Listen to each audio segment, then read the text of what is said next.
Dua golongan ni tolong dengar betul-betul. Pertama adalah golongan yang mileage dah tinggi, lebih daripada 80,000. Kedua, golongan yang tak jaga air filter, sama ada pakai air filter racing, tak pakai air filter, dah modi airbox ke dan lain-lain.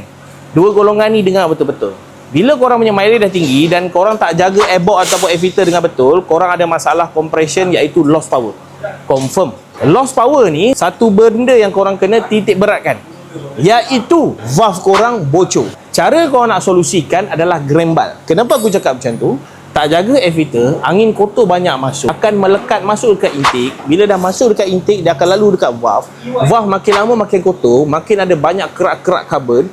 Penutupan valve dengan head korang tu tak akan jadi cantik, lalu membuatkan compression korang akan hilang demi sedikit, lalu membuatkan korang punya power tu akan loss sikit demi sikit. Dua golongan ni yang tak jaga air filter ataupun airbox, dan juga yang mileage tinggi. Confirm korang kena buat grembal. Macam motor ni sama juga kes. Kena grembal balik, barulah compression tu akan cuma. Ini sekadar pengalaman saja supaya korang belajar. Kalau korang nak juga, link kat bio. Macam biasa, standard saja. Modi yang datang. Bye-bye.